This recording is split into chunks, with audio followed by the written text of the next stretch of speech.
आप देख रहे हैं आज तक। मैं हूं आपके साथ नवजोत रंधावा और सबसे पहले आपको ये बता दें कि एक बड़ा विमान हादसा जिसमें 17 लोगों की मौत हो गई है। तूफान तेज था और विमान बेकाबू हो गया। रनवे क्योंकि बहुत छोटा है और इसी वजह से सबसे बड़ी जो वजह बताई जा रही है वो यही है कि यही एक बड़ा कारण हो सकता है। और ऊपर से मौसम काफी ज्यादा खराब था। कोशिश ये की गई कि 2 बार लैंडिंग करवाने की कोशिश की गई लेकिन नहीं हुआ। अब देखिए हम आपको ये बताते हैं, समझाते हैं कि इस ग्राफिक्स के जरिए कि किस तरीके से यह हादसा हुआ है। कोझिकोड एयरपोर्ट कितना खतरनाक है। सबसे पहले देखिए 2019 में हवाई पट्टी पर रबर डिपॉजिट को लेकर काफी चिंता जताई गई थी। इसके बाद टेबल टॉप लोकेशन पर क्योंकि यह रनवे था और इसीलिए यह आशंकाएं भी जताई जा रही थी कि रिस्की हो सकता है लैंडिंग के वक्त। और रनवे सेफ्टी एरिया को की साइड पट्टियां काफी ज्यादा छोटी हैं। ये दोनों साइड की जो पट्टियां आप यहां से देखिए काफी छोटी हैं। बड़े विमानों के लिए रनवे क्षेत्र जो है वो अपर्याप्त है। 2019 में क्योंकि पहले ही चिंता जताई जा चुकी थी तो इसलिए यह भी कहा जा रहा था कि जब प्लेन लैंड होता है, खासतौर पर जब बड़े प्लेन लैंड होते हैं, आप दोनों तरफ देखिए कि जो दोनों तरफ पट्टियां वो काफी छोटी हैं। और कोझिकोड में मौसम भी क्योंकि काफी ज्यादा खराब था, पिछले 2 दिनों से लगातार वहां पर बारिश हो रही थी। बारिश के बीच ही विमान की लैंडिंग हुई। हालांकि 2 बार पायलट्स ने कोशिश की कि विमान को सेफ लैंड करवाया जाए, दोनों बार कोशिश नाकाम हुई और इसीलिए तीसरी बार जिस वक्त ये लैंडिंग हुई उस वक्त ये हादसा हुआ। विमान रनवे को पार करते हुए इसके बाद जो आगे खाई है वहां पर जाकर सीधे गिर गया, जिसमें जो फ्रंट हिस्सा है वो बिल्कुल टूट गया और उसके बाद दरारें भी आई, जिसमें पिछले विंग में भी एक टुकड़ा पीछे हो गया। दुबई से कोझिकोड की तरफ आ रहा था ये विमान। ताजा तस्वीरें जो आ रही हैं वो भी हम आपको साथ ही साथ दिखाते हैं कि इस वक्त वहां पर कौन कौन लोग मौजूद है। और आपको साथ ही साथ यहाँ पर यह भी बता दें कि डेटा रिकॉर्डर भी बरामद कर लिया गया है और कॉकपिट वॉइस रिकॉर्डर भी बरामद किया गया है। दोनों ऐसी चीजें हैं जिससे कम से कम ये पता चल पाएगा कि आखिर हादसे का सच क्या है, क्या मुख्य वजह, क्या मुख्य कारण रहे। कुछ देर पहले ही आपको बता दें ये जो तस्वीरें आपको दिखा रहे हैं इसमें विदेश राज्य मंत्री वी मुरलीधरन हादसे वाली जगह पर पहुंचे हैं। उनके साथ एयर इंडिया के CMD राजीव बंसल भी हैं। तमाम अधिकारी वहां पर पहुंचे हैं, हादसे का जायजा ले रहे हैं। ये विमान के पीछे का हिस्सा है, मलबा किस तरीके से बिखरा हुआ है ये देखिए। ये फ्रंट वाला हिस्सा, आगे का हिस्सा, पीछे का हिस्सा, 3 टुकड़ों में विमान। ये सुबह की तस्वीरें और अब से कुछ ही क्षण पहले की तस्वीरें आपको दिखा रहे हैं। CMD Rajeev Bansal Air India के वो वहां पर पहुंचे हैं। इसके अलावा विदेश राज्य मंत्री वी मुरलीधरन वहां पर पहुंचे हैं। साथ ही साथ आपको ये भी बताएं कि कुछ ही देर बाद नागरिक उड्डयन मंत्री हरदीप पुरी भी वहां पर पहुंचने वाले हैं जायजा लेने के लिए। 17 लोगों की मौत की खबर आई है और बाकी लोग अभी अस्पताल में भर्ती हैं। इस वक्त हम करीपुर इंटरनेशनल एयरपोर्ट की बाहर हूँ। यहाँ पे वो जो क्रैश हुआ है और अभी ये फ्रेम में आपको देख सकता है कि ये जो एयर इंडिया एक्सप्रेस फ्लाइट ही वो दुबई से कोझिकोड आ रही थी और ये air India express flight IX 1344 उनका क्रैश यहाँ पे हुआ है। और ये एयरपोर्ट की इम्पॉर्टेंट स्पेशलिटी ये है कि ये जो एक टेबल टॉप रनवे है ये एक ट्रिकी और रिस्की लैंडिंग की एरिया भी है, क्योंकि वो जो पायलट और को पायलट को पूरा समय ये एयरपोर्ट और उसके रनवे में फोकस करना ही पड़ेगा।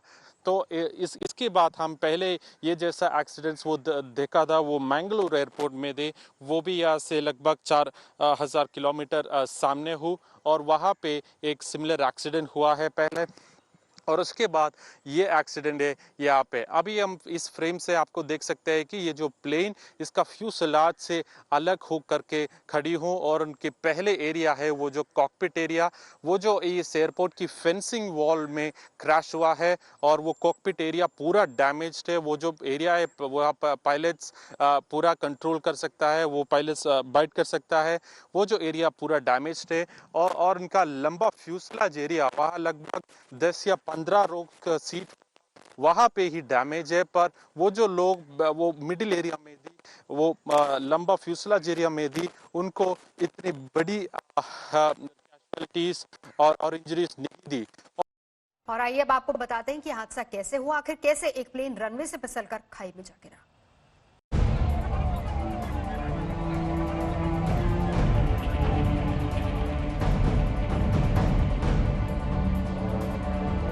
कोझिकोड की इन तस्वीरों को देखकर अंदाजा लगाया जा सकता है कि हादसा कितना बड़ा था। प्लेन 2 टुकड़ों में टूट गया और चारों तरफ चीथड़े नजर आने लगे। आखिर यह हादसा हुआ कैसे, इसे समझ लेते हैं। प्लेन लैंड हुआ वो यहाँ पर जाकर ओवरशूट किया। ये जो रनवे आप देख रही हैं इसको ओवरशूट किया और यहाँ पर जाकर नीचे गिर गया। अब इस खाई में जो गिरा है ये 30 फीट की खाई से नीचे गिरा है और फिर इसके 2 टुकड़े हुए हैं। और इस एयर स्ट्रिप में, क्योंकि ये एयर क्रैश नहीं था, ये एक स्किड हो गया था एयर स्ट्रिप से। अगर ये नॉर्मल एयर स्ट्रिप होती तो कोई हादसा नहीं होता, ये प्लेन यहीं का यहीं खड़ा रह जाता और बहुत मामूली सी चोटें लगती। पर हुआ कि ये जैसे ही लैंड हुआ यहाँ तक आया, स्किड हुआ और आगे यहाँ से नीचे गिर गया इस खाई में जो 30 फुट नीचे था और फिर ये टूट गया 2 हिस्सों में। जैसे आपने बताया कॉकपिट के हिस्से में टूटा तो जो पायलट को पायलट हैं दोनों की जानें गई और जो आगे बैठे हुए थे, जो पैसेंजर्स बिल्कुल आगे बैठे हुए थे, वहां पर फैटेलिटीज हुई हैं, वहां पर जाने गई हैं। प्लेन ने करीब दोपहर 3:30 बजे दुबई से उड़ान भरी।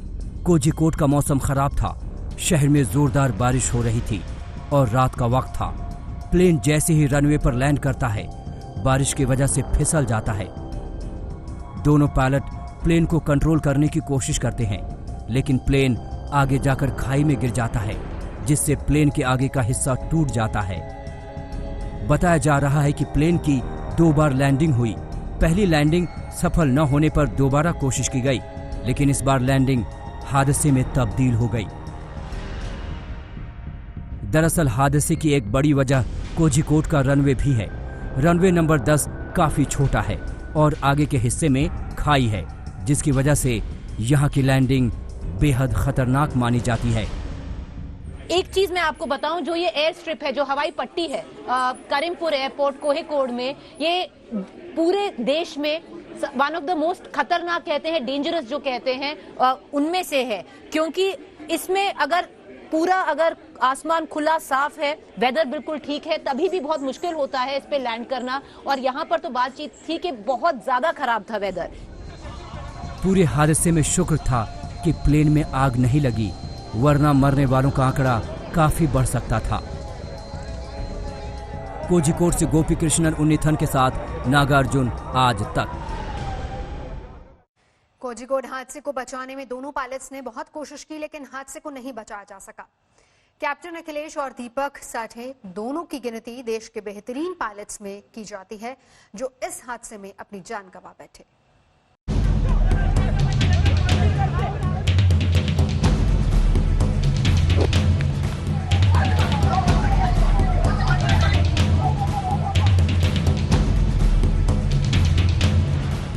कोझिकोड हादसे ने देश के 2 बहादुर पायलट की जान ले ली। हादसे में कैप्टन दीपक वसंत साठे और कैप्टन अखिलेश कुमार की मौत हो गई। दीपक साठे की गिनती देश के बेहतरीन पायलट में की जाती थी। बताया जा रहा है कि एयरफोर्स के बैकग्राउंड और अपने कुशल एविएशन एक्सपीरियंस के बल पर दीपक ने कोझिकोड में विमान को बचाने की बहुत कोशिश की, लेकिन इन तमाम कोशिशों के बावजूद दीपक का विमान हादसे का शिकार हो गया।